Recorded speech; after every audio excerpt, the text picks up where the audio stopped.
This is Bruce Wetton with the Herald Review Media. We are talking with Susan Kramer, retired Douglas Unified School District educator and a local crafter.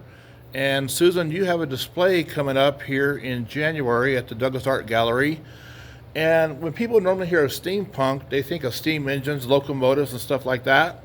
This is not that. Explain to me what you got here this year. Well, it's partly that. Steampunk is a genre of fantasy. You know, you've got the superheroes fantasies, you have the weird animal fantasy things, and the Hogsworth fantasies of Harry Potter.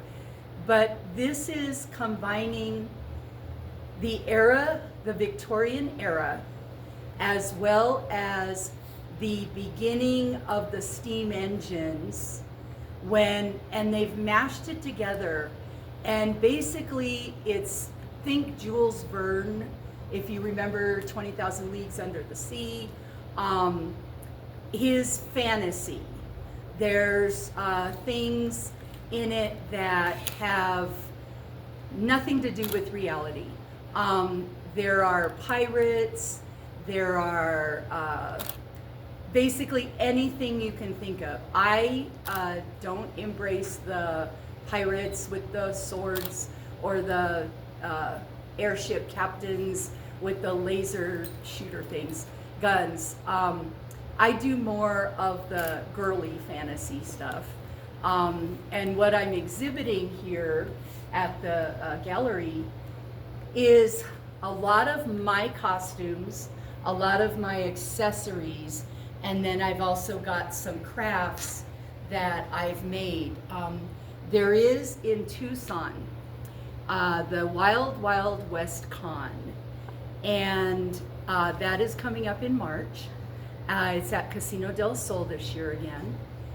It started off, I think, in 2015, 2014.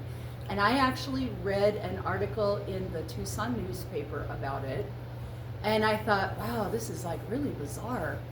And I still didn't understand. There were some pictures and I'm like, okay, they're kind of weird people. I was in San Diego and there's a big convention down in San Diego. I was there for a work convention at the time when I was an interior decorator.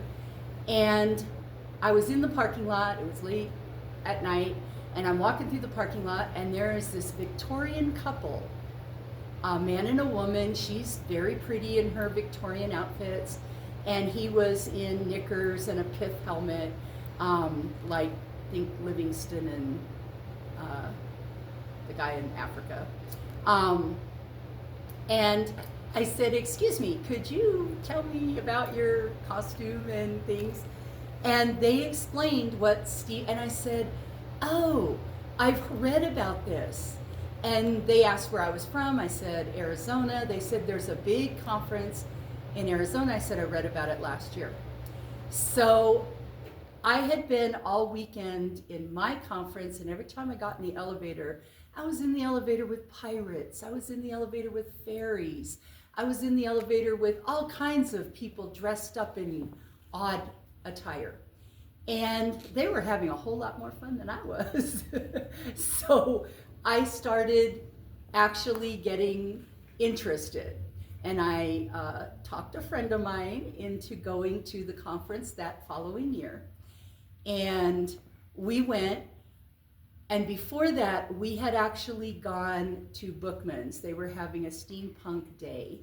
Went in there, and I immediately raised my hand to do tea dueling. Had no idea what tea dueling was. Also, I bought a little tiny hat. And I have fallen in love with it ever since. I have an entire wardrobe of hats now, and they're all little bitty, like little tiny hats. But basically, you pick your character and you pick a name if you want. You can be as elaborate as you want. My steampunk name is Nasus Remark. How do we spell that? Nasusremark.